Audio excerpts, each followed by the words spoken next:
Imaginez un homme si puissant qu'il pouvait déchirer un lion à main nue, un guerrier capable de terrasser 1000 soldats avec un simple os, un homme que personne ne pouvait arrêter, sauf lui-même. L'histoire de Samson est bien plus qu'un simple récit de force.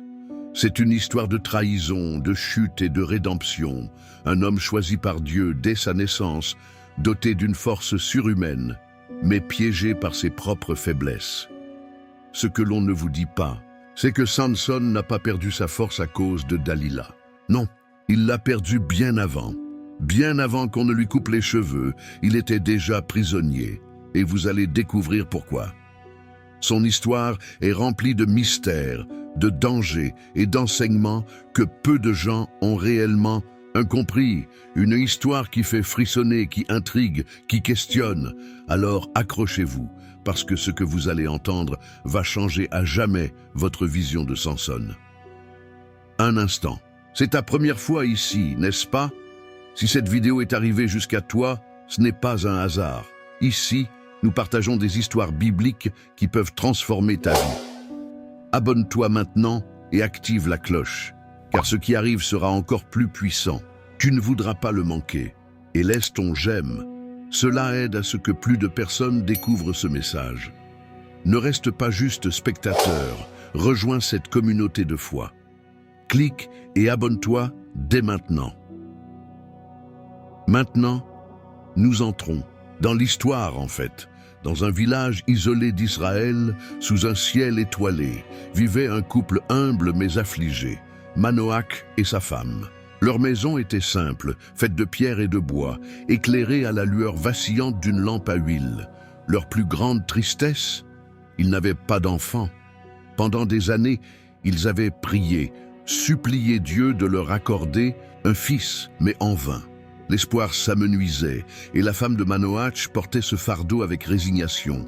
Mais une nuit, alors qu'elle accomplissait ses tâches quotidiennes, une lumière surnaturelle envahit la pièce. Elle leva les yeux, et devant elle se tenait un homme resplendissant, d'une beauté et d'une majesté indescriptibles. Ce n'était pas un homme ordinaire, c'était un ange de l'Éternel. Sa voix était douce, mais puissante. « Tu es stérile et n'as pas eu d'enfant. Mais voici, tu deviendras enceinte et tu enfanteras un fils. » Le cœur de la femme se mit à battre plus vite. Était-ce possible? Était-elle en train de rêver? L'ange continua. « Mais prends garde, cet enfant sera consacré à Dieu dès sa naissance. Il ne devra jamais boire de vin ni de boisson forte, et aucun rasoir ne devra toucher sa tête, car il sera un Naziréen, choisi pour délivrer Israël des Philistins. » Elle resta figée, cherchant à comprendre l'ampleur de cette annonce. Puis en un instant, l'ange disparut, la laissant seule avec ce message bouleversant. Le cœur débordant d'émotion, elle courut trouver son mari. Essoufflée, les yeux pleins d'éclat, elle lui raconta tout. Manoach, d'abord incrédule, sentit un frisson parcourir son dos. Si cela était vrai, leur fils ne serait pas un enfant ordinaire.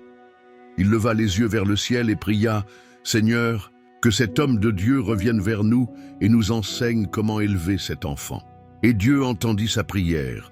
L'ange revint, cette fois en présence de Manoach. Tremblant de respect, il demanda « Comment devons-nous prendre soin de cet enfant? Quelle sera sa mission ?» L'ange répondit avec la même sérénité « Que ta femme suive tout ce que je lui ai dit.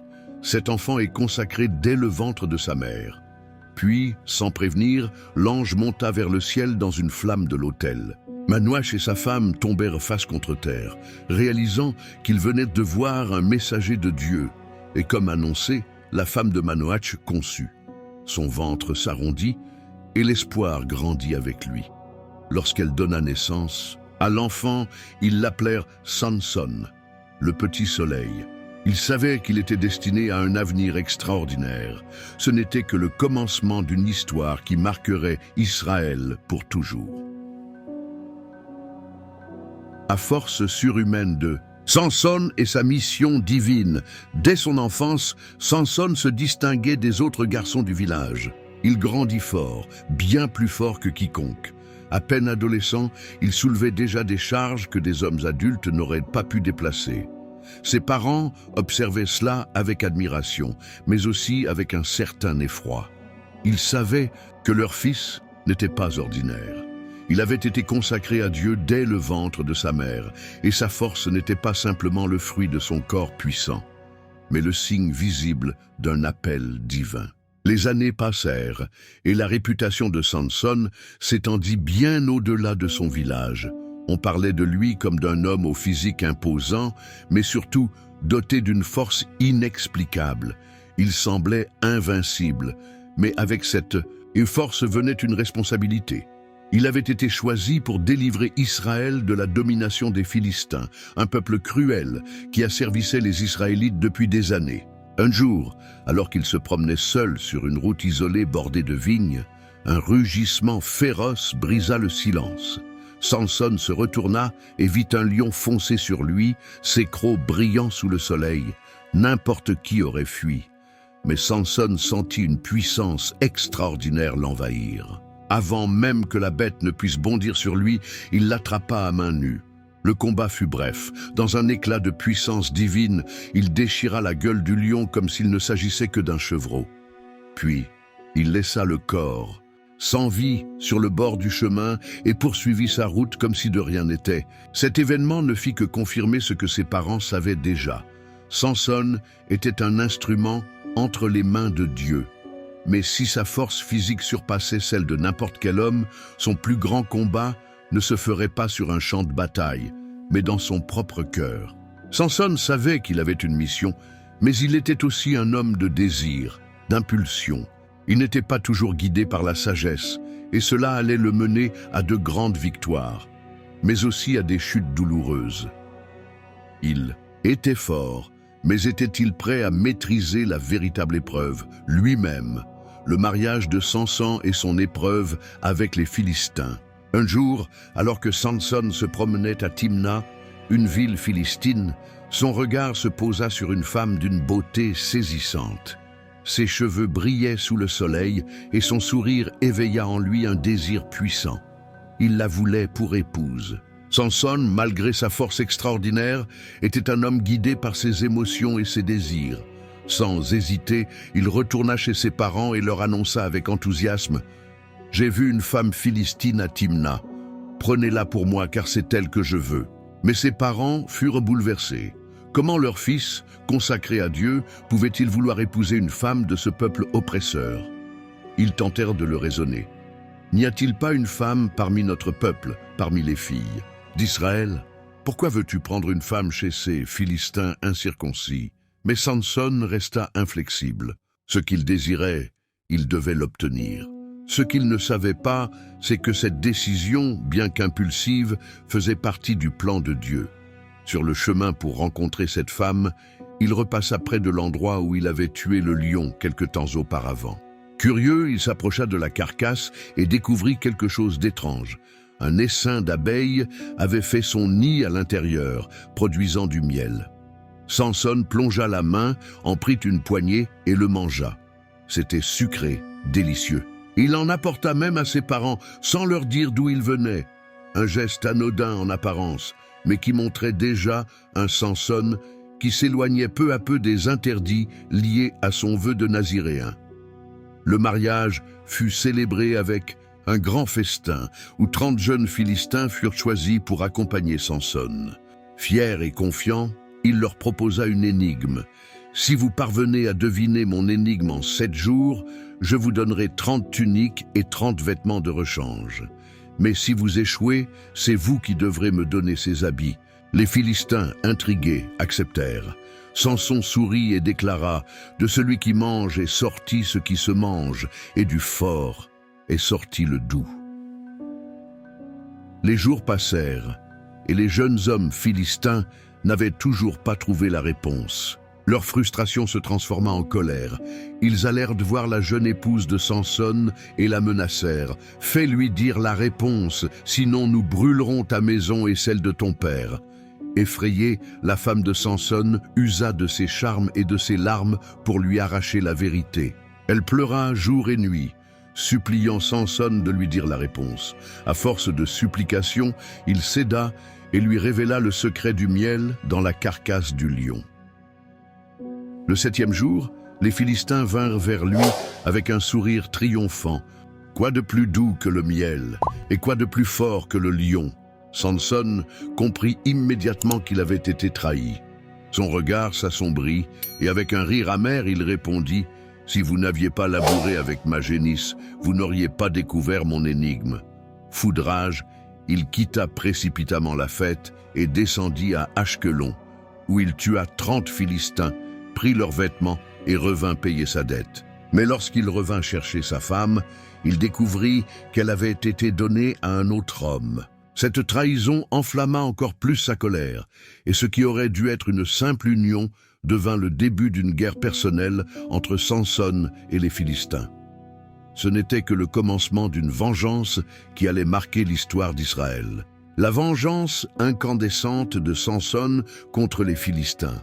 Lorsque Samson apprit que sa femme avait été donnée à un autre homme, une rage indescriptible s'empara de lui. Ce n'était pas seulement une trahison, c'était une humiliation. Il était le plus fort d'Israël, celui qui devait délivrer son peuple des Philistins. Et pourtant, on osait lui manquer de respect ainsi. Son cœur bouillonnait de colère, et cette fois, il n'allait pas laisser passer cet affront.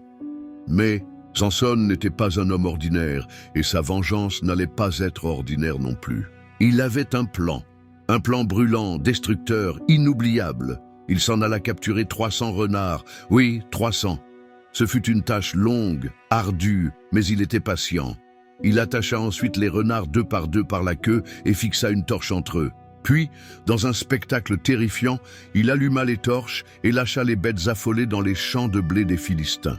Ce fut un véritable enfer. Les flammes dévorèrent les champs en quelques instants. Le blé mûr, prêt pour la moisson, s'embrasa comme de la paille sèche. Le feu ne s'arrêta pas là. Les vignes et les oliviers furent aussi réduits en cendres. Les Philistins regardaient, impuissants, leurs richesses partir en fumée. Ils criaient, couraient dans tous les sens, tentaient d'éteindre l'incendie, mais il était trop tard. Samson leur avait fait payer leur trahison d'une manière dont ils se souviendraient à jamais. La fumée monta haut dans le ciel, une colonne noire visible de loin. Ce n'était pas seulement une destruction matérielle, c'était une humiliation. Pour les Philistins, un message clair. On ne trahit pas Samson sans en subir les conséquences. Furieux, les Philistins cherchèrent à comprendre qui était responsable de cette catastrophe. Quand ils apprirent que c'était à cause de la femme de Samson et de son père, ils prirent une terrible décision. Dans leur cruauté, ils mirent le feu à la maison de la femme de Samson et de toute sa famille, les réduisant en cendres. Lorsque Samson apprit cela, sa colère, loin de s'apaiser, devint encore plus dévastatrice. Il jura qu'il ne s'arrêterait pas tant qu'il ne leur aurait pas rendu la pareille. Et il le fit. Il se jeta sur les Philistins avec une violence incontrôlable. Il les frappa sans pitié, frappant de village en village, de camp en camp. Ceux qui l'avaient provoqué comprirent qu'ils avaient réveillé un lion endormi. Puis, après avoir assouvi sa vengeance, il se retira dans une caverne de la région d'Étam, cherchant à reprendre des forces. Mais cette histoire n'était pas terminée. Les Philistins ne supportaient pas d'avoir été humiliés par un seul homme. Ils allaient riposter. Et cette fois, ils allaient impliquer tout Israël dans leur rage contre Samson. Ce n'était que le début d'un affrontement bien plus grand. Samson, abandonné par son peuple et son exploit avec une mâchoire d'âne. Après avoir semé la terreur parmi les Philistins, Samson se retira dans une caverne de la région d'Étam. Il était seul, traqué, mais il ne craignait rien. Il savait que sa force ne venait pas seulement de ses muscles, mais d'un pouvoir divin qui le dépassait. Pourtant, il ignorait encore que la plus grande trahison ne viendrait pas de ses ennemis, mais de son propre peuple. Les Philistins, humiliés par l'humiliation et les pertes causées par Samson, ne pouvaient plus tolérer son existence. Un seul homme les avait mis à genoux. Ils devaient le capturer à tout prix. Pour cela, ils prirent une décision stratégique. Ils n'attaqueraient pas Samson directement. Ils allaient faire pression sur son propre peuple, sur ceux qui auraient dû le défendre. Avec une armée imposante, les Philistins marchèrent sur Juda. En voyant cette force écrasante s'approcher, les hommes de Juda paniquèrent. Il savait que s'ils ne faisaient rien, les Philistins détruiraient tout sur leur passage. Alors, plutôt que de se battre aux côtés de Samson, plutôt que de voir en lui un libérateur, ils décidèrent de le livrer eux-mêmes. 3000 hommes de Juda se rendirent à la caverne d'Étam. 3000, pas pour le protéger, mais pour le capturer. Samson les regarda approcher sans broncher. Quand ils lui annoncèrent qu'ils allaient l'attacher et le livrer aux Philistins, il resta silencieux un instant, puis demanda simplement « Jurez-moi que vous ne me tuerez pas vous-même. » Les hommes de Juda hochèrent la tête. Ils n'avaient pas le courage de tuer un homme aussi puissant, mais le livrer à ceux qui le feraient à leur place, cela, ils pouvaient le faire. Ils prirent donc Samson et l'attachèrent avec de nouvelles cordes, bien solides. Puis, en le traînant comme un prisonnier, ils descendirent vers Léhi, là où les Philistins l'attendaient. Les ennemis d'Israël exultèrent en voyant le grand Samson capturé. Ils levèrent leurs armes en criant de joie, prêts à l'exécuter. Mais à cet instant, quelque chose se produisit. Samson sentit une force surnaturelle l'envahir. Ce n'était pas une force humaine, c'était celle de Dieu lui-même. Avec un simple mouvement, il brisa les cordes, comme si elles n'étaient que des fils de lin brûlés par le feu. Les liens tombèrent à ses pieds. Les Philistins, qui l'instant d'avant se croyaient vainqueurs, reculèrent, terrifiés. L'homme qu'ils pensaient captif venait de redevenir une force indomptable. Samson chercha une arme, mais il n'y avait rien autour de lui. Rien, sauf la mâchoire fraîche d'un âne. Il la saisit, la brandit et se jeta sur ses ennemis avec une rage divine. Ce fut un massacre, un seul homme contre 1000 guerriers. Mais ce jour-là, la force de Samson surpassa tout ce que l'on pouvait imaginer. Il frappa encore, jusqu'à ce que 1000 Philistins tombent sous ses coups. Quand le silence retomba, Samson, couvert de sueur et de poussière, jeta la mâchoire d'âne et s'écria « Avec une mâchoire d'âne, j'ai tué 1000 hommes. » Mais cette victoire écrasante eut un prix. Samson était épuisé. Son corps, après tant de combats, réclamait de l'eau. Il était au bord de l'effondrement. Il leva les yeux au ciel et cria à Dieu « As-tu donné cette grande victoire à ton serviteur pour que je meure maintenant de soif et que je tombe aux mains de ces incirconcis ?» Alors Dieu répondit. Il fendit un rocher tout proche et une source d'eau jaillit. Samson but et retrouva ses forces. Ce lieu fut appelé En-Hakoré, la source de celui qui crie. Ainsi, après avoir été trahi par son peuple, après avoir été livré aux Philistins et les avoir vaincus avec une simple mâchoire d'âne, Samson resta debout, plus fort que jamais. Mais il ignorait encore que son plus grand combat n'avait pas encore commencé. Un moment important. As-tu déjà vérifié si tu es abonné à la chaîne? Si ce contenu bénit ta vie, imagine combien il pourrait bénir celle des autres. T'abonnant et en partageant cette vidéo, tu deviens un outil de Dieu pour que davantage de personnes découvrent ces vérités bibliques. Clique sur partager et envoie ce message à tes amis, ta famille ou à toute personne qui en a besoin. Ensemble, nous pouvons toucher plus de cœurs. Merci de faire partie de cette mission. Ton soutien fait toute la différence. On avance. Samson à Gaza. Le guerrier qui emporta les portes de la ville. Samson était maintenant une légende. En Israël, son nom faisait trembler les Philistins, et partout où il allait, les gens chuchotaient son histoire.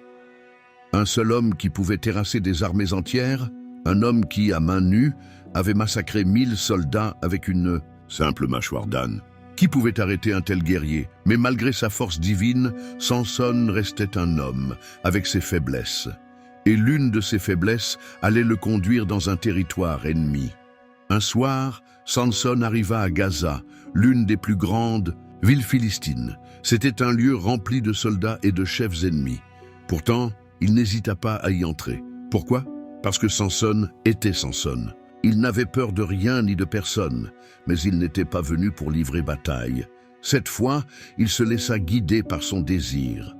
Il se rendit chez une femme de mauvaise vie et y passa la nuit.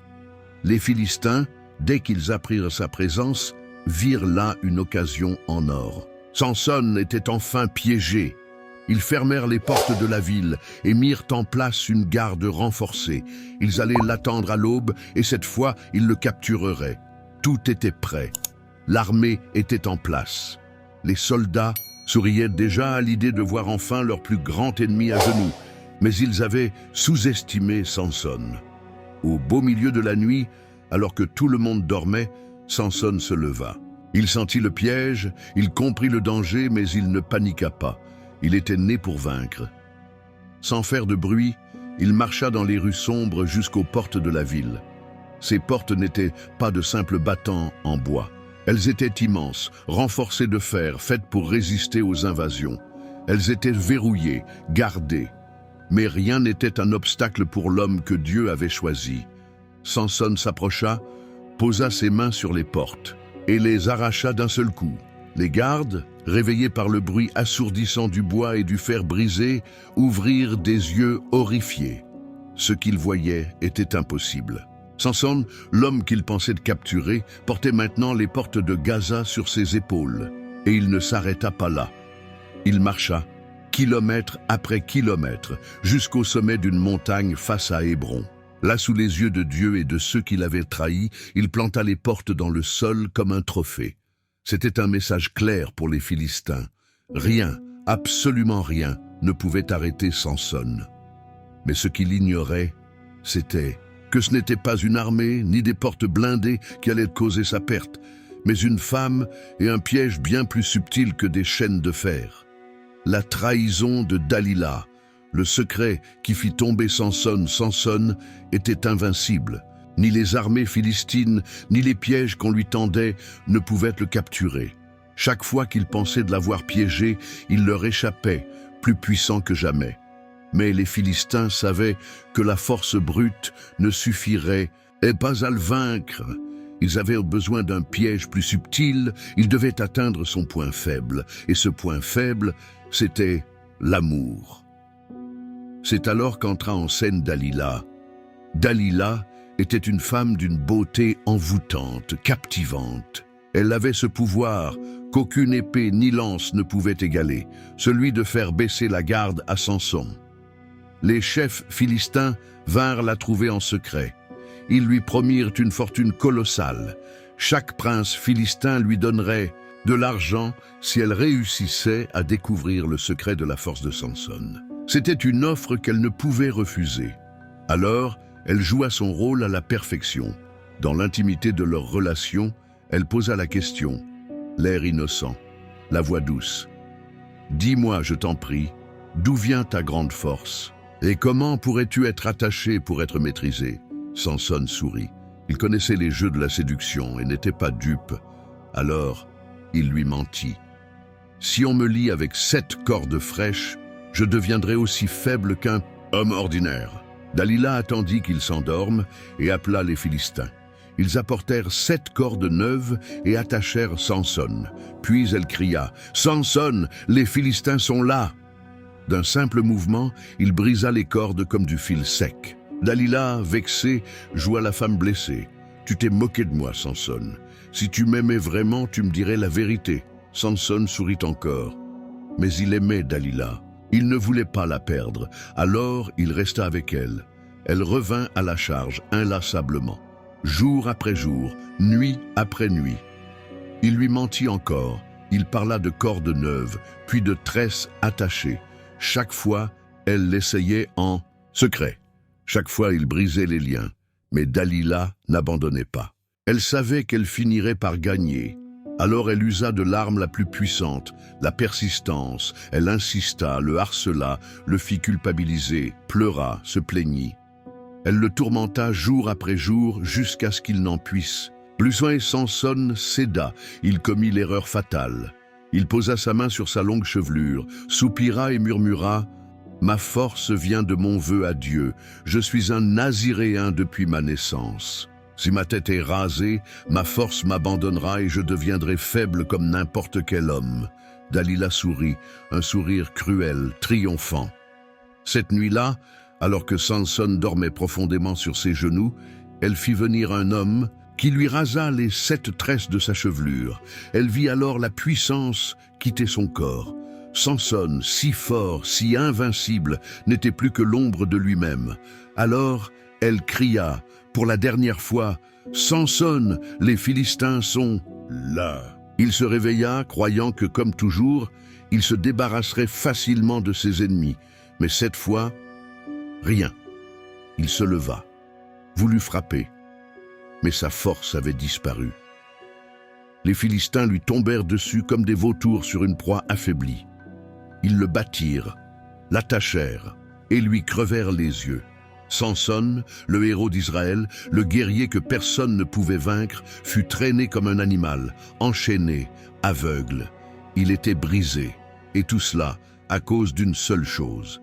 Il avait confié son cœur à la mauvaise personne.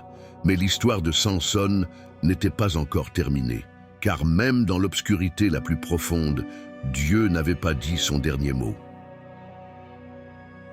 Samson humilié, mais pas oublié par Dieu. Samson, le guerrier invincible, l'homme que rien ni personne ne pouvait arrêter, était maintenant un captif. Enchaîné, aveuglé, traîné comme un animal dans les rues de Gaza, il n'était plus qu'un spectre de lui-même. Son dos, autrefois droit et fier, était maintenant courbé sous le poids de l'humiliation. Les Philistins riaient, se moquaient. Cet homme qui avait fait trembler leur peuple n'était plus qu'un esclave. Ils le jetèrent en prison, mais ils ne s'arrêtèrent pas là. Ils voulaient le voir souffrir, l'utiliser, le briser encore plus. Jour après jour, on le força à tourner la meule, un travail épuisant fait normalement par des bêtes de somme. Le grand Samson réduit à un animal de labeur. Les Philistins pensaient qu'ils avaient gagné. Ils croyaient que tout était fini. Mais quelque chose se passait en silence, quelque chose qu'ils ne voyaient pas. Les jours passaient, les semaines s'écoulaient, et les cheveux de Samson commençaient à repousser. Là, dans cette prison, dans l'obscurité la plus profonde, Samson comprit enfin. Il réalisa que sa force n'avait jamais été dans ses muscles, elle venait de Dieu. Il avait oublié cela. Lorsqu'il se croyait invincible, il s'était cru intouchable, inébranlable. Mais il avait appris, dans la douleur, que sans Dieu, il n'était rien. Pendant que ses ennemis riaient, que les Philistins fêtèrent leur victoire, Samson priait. Il ne demandait pas la liberté, il ne demandait pas vengeance, il demandait à Dieu une dernière opportunité. Mais les Philistins, eux, ne voyaient rien. Aveuglés par leur arrogance, ils décidèrent d'organiser une grande fête, une fête en l'honneur de leur dieu, Dagon. Ils voulaient célébrer leur victoire sur l'ennemi le plus redoutable qu'ils aient jamais connu. Ils voulaient exhiber leur trophée. Alors, ils sortirent Samson de prison et l'amenèrent dans leur grand temple, bondé de seigneurs et de notables Philistins. Le peuple était rassemblé, des milliers de personnes, toutes venues pour voir le grand Samson humilié. Ils le placèrent au centre, leur donnant de danser, de les divertir. Ils riaient de lui, sans se douter qu'ils riaient trop tôt, car à ce moment précis, Dieu écoutait la prière de Samson. La dernière prière de Samson et sa victoire finale. Les Philistins jubilaient. Ils se croyaient maîtres de leur destin, convaincus d'avoir réduit en poussière celui qui, autrefois, les avait terrorisés. Dans le grand temple de Dagon, des milliers de nobles et de dirigeants festoyaient sous les immenses colonnes de pierre qui soutenaient l'édifice. C'était une célébration de leur victoire sur Israël, de leur triomphe sur Samson. Au milieu de cette foule euphorique, Samson, enchaîné, était traîné comme un simple esclave, aveuglé, affaibli, méprisé. Mais il ne protestait pas. Il savait que c'était l'heure. Un jeune serviteur le guida jusqu'au centre du temple, où se dressaient 2 grandes colonnes, massives, les piliers de la structure entière. Personne ne fit attention à ce détail. Pourquoi s'inquiéter? D'un homme brisé, ils ne voyaient plus en lui un guerrier. Mais ce qu'ils ignoraient, c'est que dans cette faiblesse apparente, Samson retrouvait sa véritable force. Dans son cœur, une prière monta. Il ne demandait pas la vie, il ne demandait pas la pitié. Il ne demandait qu'une chose, une dernière chance de venger l'honneur de Dieu et d'Israël. Il leva la tête vers le ciel invisible et murmura « Seigneur éternel, souviens-toi de moi, je t'en supplie. Donne-moi encore cette force, juste cette fois, pour que je puisse en un seul coup venger mon peuple. Un frisson parcourut son corps. Quelque chose s'éveilla en lui. Cette force qu'il croyait perdue, il la sentit de nouveau l'envahir, couler dans ses veines. Ce n'était pas seulement la puissance physique, c'était la puissance de Dieu. Samson posa ses mains sur les colonnes. Les Philistins riaient encore. Ils buvaient, se moquaient, insouciants, inconscients de ce qui allait arriver. Puis, dans un souffle, Samson serra les dents et poussa de toutes ses forces. Les muscles qui avaient abattu des armées se contractèrent une dernière fois. Les pierres tremblèrent. Un grondement sourd se fit entendre. Les rires s'arrêtèrent. Les visages se figèrent. Et avant que quiconque ne comprenne, les colonnes cédèrent. Dans un bruit assourdissant, le temple tout entier s'écroula sur la foule paniquée. Les cris remplacèrent les chants. Les grands princes philistins, les rois, les guerriers, tous ceux qui avaient humilié Samson, périrent sous les décombres. Ce jour-là, Samson tua plus d'ennemis en mourant qu'il n'en avait tué. En vivant, sous ces ruines, l'homme qui avait été trahi, capturé, aveuglé, avait trouvé sa rédemption. Ainsi finit Samson, le plus puissant des juges d'Israël, l'homme que Dieu utilisa jusqu'à la dernière seconde. L'héritage de Samson, une histoire qui ne meurt jamais. Les murs du temple de Dagon n'étaient plus qu'un amas de ruines, un cimetière de pierres écrasées sous lesquelles reposaient les plus grands dirigeants des Philistins. Le silence succéda aux cris. La poussière flottait encore dans l'air, témoignant du chaos qui venait de se produire. Et sous ces décombres gisait Samson, le juge d'Israël, l'homme dont la force venait de Dieu, celui qui, dans la mort, avait accompli sa plus grande victoire. Lorsque la nouvelle parvint aux Israélites, une onde de stupeur parcourut le peuple. Ils avaient entendu parler des exploits de Samson, de sa capture, de sa honte, mais aussi de la manière dont il avait renversé le destin d'Israël par un dernier acte de foi. Ce n'était plus seulement une histoire de force physique, c'était une histoire de rédemption. Les frères de Samson, accompagnés des membres de sa famille, vinrent récupérer son corps. Avec respect et honneur, ils l'extirpèrent des ruines, le lavèrent, l'enveloppèrent dans un linceul et le ramenèrent en terre d'Israël. Ils l'ensevelirent dans le tombeau de son père, Manoach, sur la colline entre Tsoréa et Eshtaol, là où tout avait commencé. Ainsi s'acheva la vie de Samson, celui qui avait été choisi avant même sa naissance, celui qui avait été consacré à Dieu, qui avait connu des triomphes éclatants et des chutes vertigineuses, mais qui même dans son dernier souffle avait accompli la mission pour laquelle il était né. Mais son histoire ne s'éteignit pas avec lui. Elle traversa les générations, devint un récit de courage, de force et de foi. Samson n'était pas un roi, il n'avait pas dirigé d'armée, il n'avait pas construit de ville, mais il était un instrument entre les mains de Dieu, un homme à la fois puissant et faillible, un homme qui, malgré ses erreurs, avait su revenir à l'Éternel.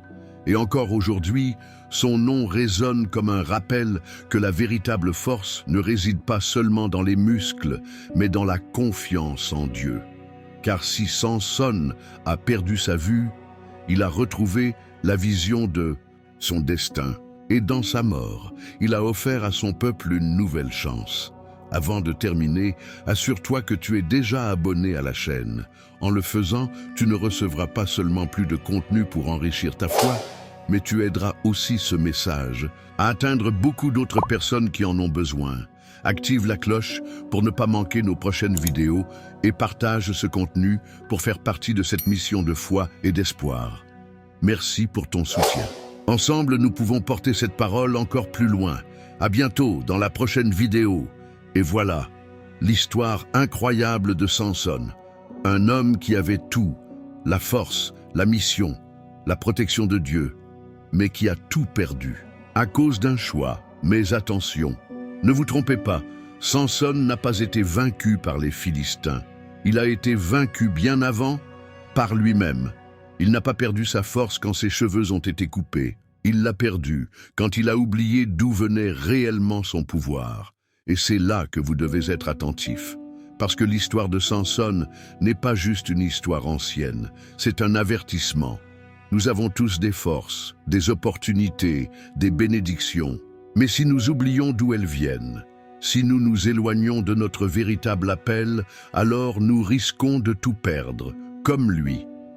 Alors la question est, êtes-vous en train de garder votre force ou êtes-vous en train de la livrer, sans même vous en rendre compte? À méditer, parce que la chute ne vient jamais d'un coup. Elle commence toujours par une petite faille. Que Dieu vous bénisse, aujourd'hui et pour toujours.